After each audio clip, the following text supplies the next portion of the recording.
রহমানিরহিম। আসসালামু আলাইকুম। মন্নতপুর ideal college কর্তৃক অনলাইন ক্লাসে প্রিয় শিক্ষার্থীবৃন্দ, আমি তোমাদেরকে স্বাগত জানাচ্ছি। আশা করি সকলেই তোমরা ভালো আছো এবং সাবধানে আছো। আমিও ভালো আছি আলহামদুলিল্লাহ। বরাবরের মতো আমি মস্ত মাসুমা আক্তার রাষ্ট্রবিজ্ঞান প্রথম পত্রের আলোচনা করি এবং এই বিষয়গুলো নিয়ে ক্লাস করি। আজকেও আমি রাষ্ট্রবিজ্ঞান প্রথম পত্রের একটি আলোচনা নিয়ে এসেছি। সেটা হলো যে কর্তব্য, যেটাকে আমরা ইংরেজিতে বলি যে কর্তব্য। ইংরেজি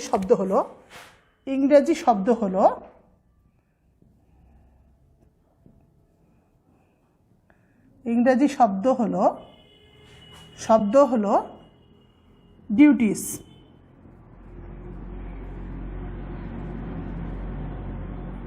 ডিউটিস।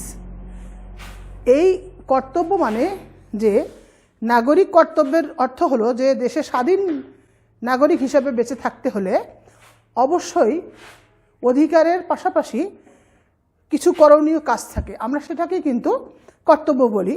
এবং রাষ্ট্র এসব কর্তব্যগুলোকে প্রত্যেক নাগরিকের নিকট থেকে প্রত্যাশা করে।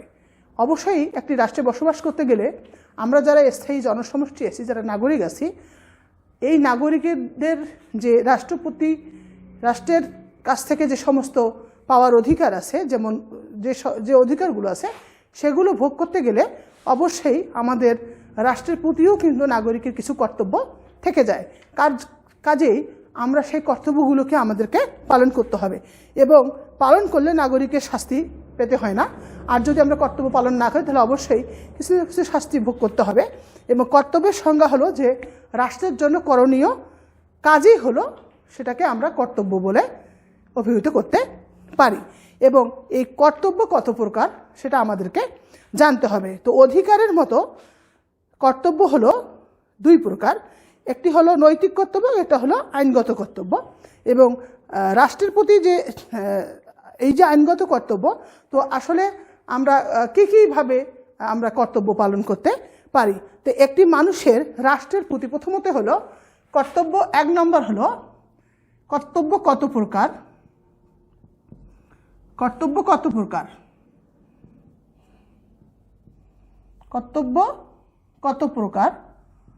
যথা এক নম্বর হলো আইনগত কর্তব্য, রাষ্ট্রের প্রতি আনুগত্য। রাষ্ট্রের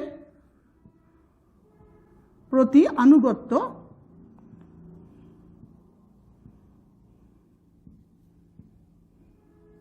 এক নম্বরে হলো রাষ্ট্রের প্রতি আনুগত্য। তারপর হলো আইন মান্য করা। দুই নম্বরে হলো আইন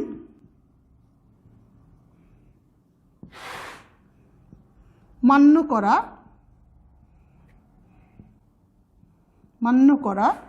তিন নম্বরে হলো কর প্রদান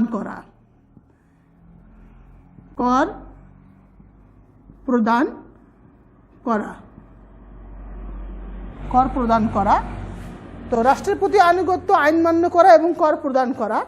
তো প্রিয় শিক্ষার্থীবৃন্দ, আমরা জানি যে একটি রাষ্ট্রে বসবাস করতে গেলে কিছুক্ষণ আগেই আমি বললাম যে অবশ্যই আমাদের রাষ্ট্রের প্রতি কিছু কর্তব্য রয়েছে। তো রাষ্ট্রের প্রতি আনুগত্য প্রকাশ করতে হবে, আইন মান্য করতে হবে এবং কর অবশ্যই প্রদান করতে হবে। যেহেতু আমরা একটি রাষ্ট্র থেকে বিভিন্ন সুযোগ সুবিধা পেয়ে থাকি এবং বিভিন্ন ব্যবসা বাণিজ্য কাজকর্ম নিয়ে আমরা জীবনযাপন করি এবং লিপ্ত থাকি, তো একটি রাষ্ট্রে যদি আমরা ভোগ করতে পারি তাহলে অবশ্যই রাষ্ট্রকে আমাদের কিছু দেবার দায়িত্ব থাকে।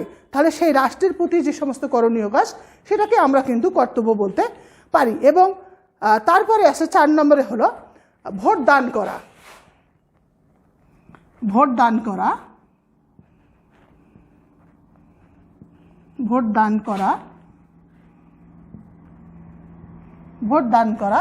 এবং আইন শৃঙ্খলা রক্ষায় 5 নম্বরে হলো আইন শৃঙ্খলা রক্ষায় সাহায্য করা।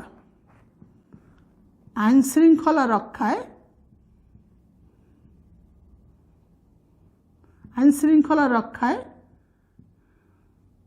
রক্ষায় সাহায্য করা,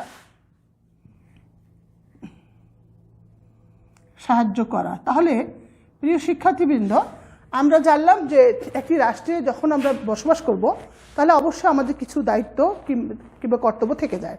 তো কর্তব্য কারো কি রাষ্ট্রের প্রতি আনুগত্য প্রদর্শন করতে হবে, আইন মান্য করতে হবে এবং রাষ্ট্রে অবশ্যই কর প্রদান করতে হবে, যেহেতু আমরা এই রাষ্ট্র থেকে সুযোগ সুবিধা বিভিন্নভাবে গ্রহণ করে থাকি এবং আমাদেরকে অবশ্যই করের আওতাভুক্ত হতে হবে এবং কর অবশ্যই দিতে হবে এবং আমরা ভোট দান করতে পারবো এবং আইন শৃঙ্খলা রক্ষায় অবশ্যই সরকারকে সহযোগিতা করতে পারবো এবং আমরা সরকারকে সহযোগিতা করব। কারণটা হলো যে আমরা যেহেতু সুনাগরিক এবং এই সুনাগরিকতার জন্যই আমাদেরকে অবশ্যই সরকারের প্রতি আনুগত্য থাকতে হবে এবং অবশ্যই আইন শৃঙ্খলা রক্ষার্থে আমাদেরকে সহযোগিতা সরকারকে করতে হবে। কারণটা হলো যে আমাদের এর আগে আমরা জানছি যে পরিবার একটি ক্ষুদ্র রাষ্ট্র।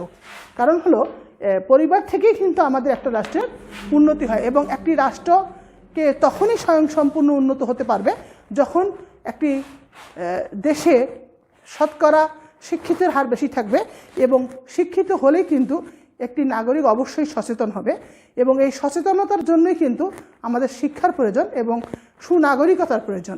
যার কারণে সুনাগরিক হতে গেলে অবশ্যই আমরা যেহেতু রাষ্ট্র থেকে কিছু সুযোগ সুবিধা ভোগ করি, তো সেখানে আমাদের যে অধিকার আমরা যেটাকে আমরা মৌলিক অধিকার বলে থাকি, এই মৌলিকভাবে অধিকারও কিন্তু আমরা রাষ্ট্র থেকেই ভোগ করি। কাজেই কিছু ভোগ করতে গেলে অবশ্যই সেখান থেকে কিছু রাষ্ট্রের প্রতি করণীয় আমাদের দায়িত্ব আছে এবং সেটাকে আমি বলি কর্তব্য এবং সেই কর্তব্য পালন করতে গেলে অবশ্যই আমাদেরকে কর প্রদান করতে হবে, আইন শৃঙ্খলা রক্ষায় সাহায্য করতে হবে সরকারকে এবং রাষ্ট্রের প্রতি অবশ্যই আনুগত্য থাকতে হবে এবং আইন মান্য করতে হবে। যেটা সুনির্দিষ্ট আইন একটি রাষ্ট্রে আমাদের রয়েছে, সেই রাষ্ট্রের আইনটাকে আমাদেরকে মেনে চলে জীবনযাপন করতে হবে। আচ্ছা, এখন প্রিয় শিক্ষার্থীবৃন্দ, আজকে এই কর্তব্য পর্যন্ত আমি আলোচনা করলাম, কিন্তু আমি কিছু প্রশ্ন এর আগে যে আজকের অধ্যায় হলো 5, আমি এর আগে যে 4টি অধ্যায় এবং আজ সহ 5টি অধ্যায় আমি আলোচনা করলাম, সেখানে কিছু প্রশ্ন আমি তোমাদেরকে দিতে চাই।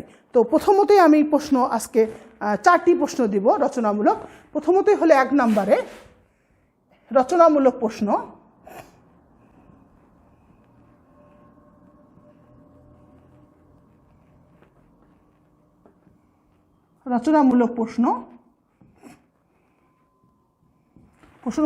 রচনামূলক প্রশ্ন আমি তোমাদেরকে আজকে এই 5টি চ্যাপ্টারের মধ্যে 4টি প্রশ্ন দিব।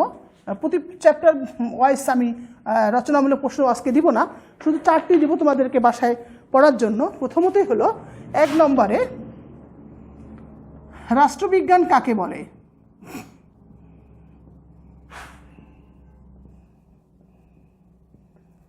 রাষ্ট্রবিজ্ঞান কাকে বলে? কাকে বলে? রাষ্ট্রবিজ্ঞান পাঠের প্রয়োজনীয়তা। রাষ্ট্রবিজ্ঞান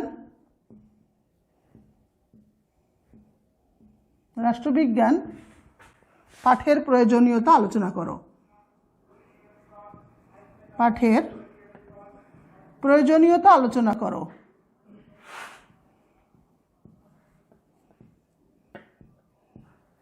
আলোচনা করো। 1 নম্বর দিলাম। 2 নম্বরে হলো যে রাষ্ট্রবিজ্ঞান কাকে বলে? রাষ্ট্রবিজ্ঞান কাকে বলে?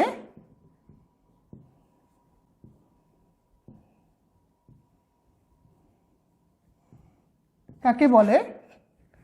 রাষ্ট্রবিজ্ঞান পাঠের বিষয়বস্তুগুলো আলোচনা করো।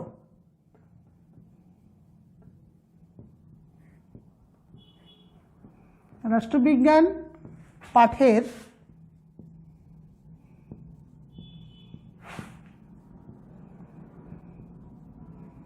বিষয়বস্তুসমূহ আলোচনা করো।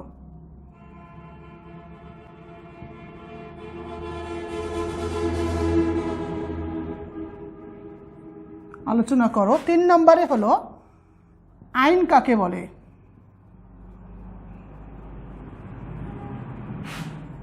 আইন কাকে বলে? আইনের উৎসসমূহ আলোচনা করো।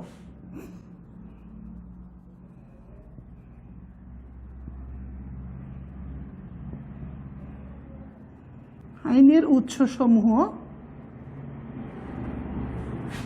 আলোচনা করো।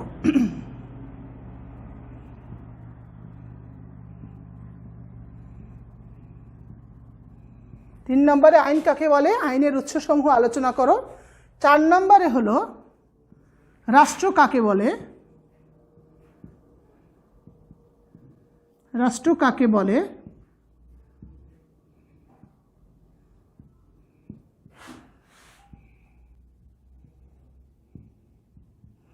রাষ্ট্রের উপাদান সমূহ আলোচনাগুলো, রাষ্ট্রের উপাদান সমূহ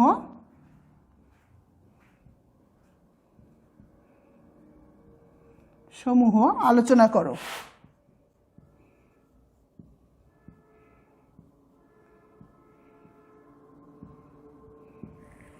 তো প্রিয় শিক্ষার্থীবৃন্দ, আমি 4টি প্রশ্ন তোমাদেরকে দিলাম।